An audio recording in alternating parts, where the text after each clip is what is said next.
വളരെ കാലം മുമ്പ് ഒരു ചെറിയ ഗ്രാമത്തിൽ 2 ദമ്പതികൾ താമസിച്ചിരുന്നു. അവർക്ക് കുട്ടികളില്ലായിരുന്നു. ഒരു ദിവസം അവർക്കൊരു കുഞ്ഞുണ്ടാകുമെന്നറിഞ്ഞപ്പോൾ അവർ ഏറെ സന്തോഷിച്ചു. അവരുടെ വീടിന് സമീപം ഒരു വലിയ തോട്ടമുണ്ടായിരുന്നു. ആ തോട്ടം ഒരു ഭയങ്കരമായ മന്ത്രവാദിനിയുടേതായിരുന്നു. ആ തോട്ടത്തിൽ വളർന്നിരുന്ന ഒരു പ്രത്യേക പഴം ഭാര്യയ്ക്ക് വളരെ ഇഷ്ടമായി. അതിന്റെ പേര് റപൻസൽ പഴം എന്നായിരുന്നു. ആ പഴം തിന്നണമെന്ന് ഭാര്യയ്ക്ക് അതിയായ ആഗ്രഹം തോന്നി. എനിക്ക് റാപ്പൻസൽ പഴം തിന്നാൻ വലിയ ആഗ്രഹമുണ്ട്. ഭാര്യയെ വളരെ സ്നേഹിച്ച ഭർത്താവ് ഒരു രാത്രി മതിൽ കയറി ആ തോട്ടത്തിലേക്ക് കടന്നു. അവര് നിന്ന് ഒരു റപൻസൽ പഴം എടുത്ത് വീട്ടിലേക്ക് കൊണ്ടുവന്നു. ഭാര്യ അത് കഴിച്ചു. പക്ഷേ അടുത്ത ദിവസം അവൾക്ക് വീണ്ടും അതേ ആഗ്രഹം തോന്നി. നല്ല രുചി, കൊതി തീർന്നില്ല. അതിനാൽ ഭർത്താവ് വീണ്ടും തോട്ടത്തിലേക്ക് പോയി. എന്നാൽ ഈ പ്രാവശ്യം അവൻ പുറത്തേക്ക് വരുമ്പോൾ മന്ത്രവാദിനി അവനെ പിടിച്ചു.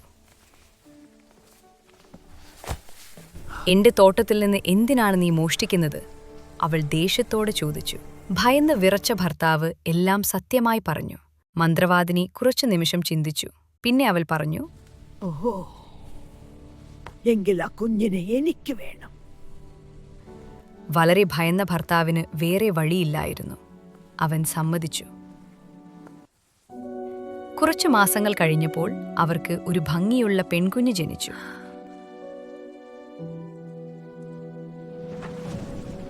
പക്ഷേ ഉടൻ തന്നെ മന്ത്രവാദിനി വീട്ടിലേക്ക് വന്നു. അവൾ കുഞ്ഞിനെ എടുത്തുകൊണ്ടുപോയി. കുഞ്ഞിനെ അവൾ റപൻസൽ എന്ന് പേരിട്ടു. വർഷങ്ങൾ കഴിഞ്ഞപ്പോൾ റപൻസൽ വളരെ സുന്ദരിയായ ഒരു പെൺകുട്ടിയായി വളർന്നു. അവളുടെ മുടി അസാധാരണമായി നീളം കൂടിയതായിരുന്നു. മന്ത്രവാദിനി അവളെ ലോകത്തിൽ നിന്ന് അകറ്റിവെക്കാൻ ഒരു ഉയർന്ന ഗോപുരത്തിൽ അടച്ചു. റപൻസൽ, റപൻസൽ, നിന്റെ മുടി താഴേക്കിടുക. നീണ്ട മുടി താഴേക്ക് വിടും. അത് പിടിച്ച് മന്ത്രവാദിനി മുകളിലേക്ക് കയറും. ഇങ്ങനെ വർഷങ്ങൾ കടന്നുപോയി. ഒരു ദിവസം ഒരു യുവ രാജകുമാരൻ ആ കാട്ടിലൂടെ കുതിരപ്പുറത്ത് യാത്ര ചെയ്യുകയായിരുന്നു. അപ്പോൾ അവൻ ഗോപുരത്തിൽ നിന്ന് വരുന്ന ഒരു മധുരമുള്ള പാട്ട് കേട്ടു. അത് റപുൻസലിന്റെ ശബ്ദമായിരുന്നു. ആ ശബ്ദം രാജകുമാരനെ ആകർഷിച്ചു. പക്ഷേ ഗോപുരത്തിലേക്ക് കയറാൻ വഴിയൊന്നും അവന് കണ്ടെത്താനായില്ല. ഒരു ദിവസം അവൻ മരങ്ങൾക്കിടയിൽ ഒളിച്ചു നിന്നപ്പോൾ മന്ത്രവാദിനി വന്നത് അവൻ കണ്ടു. ഇത് കണ്ട രാജകുമാരന് ഒരു ആശയം തോന്നി. മന്ത്രവാദിനി പോയതിനു ശേഷം രാജകുമാരൻ ഗോപുരത്തിന് താഴെ നിന്നു മന്ത്രവാദിനിയുടെ ശബ്ദത്തിൽ വിളിച്ചു. റപുൻസൽ മുടി താഴേക്ക് വിട്ടു. രാജകുമാരൻ മുകളിലേക്ക് കയറി. ആദ്യം റപുൻസൽ ഭയപ്പെട്ടു. പക്ഷേ രാജകുമാരൻ സൗമ്യമായി സംസാരിച്ചതിനാൽ അവർ ഉടൻ സുഹൃത്തുക്കളായി. രാജകുമാരൻ ഓരോ ദിവസവും റപുൻസലിനെ കാണാൻ വരാൻ തുടങ്ങി. അവസാനം അവൻ പറഞ്ഞു, റപുൻസൽ, നീ എന്നെ വിവാഹം കഴിക്കുമോ?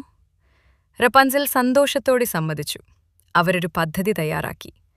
ഓരോ ദിവസവും രാജകുമാരൻ ഒരു സിൽക്ക് നൂൽ കൊണ്ടുവരും. റപുൻസൽ അത് ചേർത്ത് ഒരു കയറുണ്ടാക്കും. അതുപയോഗിച്ച് അവൾ ഗോപുരത്തിൽ നിന്ന് രക്ഷപ്പെടും. ഒരു ദിവസം റപുൻസൽ അബദ്ധത്തിൽ മന്ത്രവാദിനിയോട് പറഞ്ഞു, നിങ്ങൾ രാജകുമാരനേക്കാൾ ഭാരമുണ്ടല്ലോ. ഇത് കേട്ട മന്ത്രവാദിനി ഭീകരമായി കോപിച്ചു. അവൾ റപുൻസലിന്റെ നീണ്ട മുടി മുറിച്ചു. ശേഷം അവളെ ഒരു ദൂരെയുള്ള ഒരു മരുഭൂമിയിലേക്ക് അയച്ചു. അടുത്ത ദിവസം രാജകുമാരൻ വന്നപ്പോൾ മന്ത്രവാദിനി റപുൻസലിന്റെ മുടി ഉപയോഗിച്ച് അവനെ ഗോപുരത്തിലേക്ക് കയറ്റി. മുകളിലെത്തിയപ്പോൾ രാജകുമാരൻ മന്ത്രവാദിനിയെ കണ്ടു. ഭയന്ന് അവൻ ഗോപുരത്തിൽ നിന്ന് താഴേക്ക് വീണു. അവൻ ജീവനോട് രക്ഷപ്പെട്ടു. പക്ഷേ കണ്ണുകൾക്ക് പരിക്ക് പറ്റി. അവന്റെ കാഴ്ച നഷ്ടപ്പെട്ടു. വർഷങ്ങൾ കഴിഞ്ഞു. ഒരു ദിവസം കാട്ടിലൂടെ നടക്കുമ്പോൾ രാജകുമാരൻ ഒരു പരിചിത ശബ്ദം കേട്ടു. അത് റപുൻസലിന്റെ ശബ്ദമായിരുന്നു. അവൾ അവനെ കണ്ടപ്പോൾ സന്തോഷത്തോടെ കരഞ്ഞു. അവളുടെ കണ്ണുനീർ രാജകുമാരന്റെ കണ്ണുകളിൽ വീണു. അതൊരു അത്ഭുതം പോലെ പ്രവർത്തിച്ചു.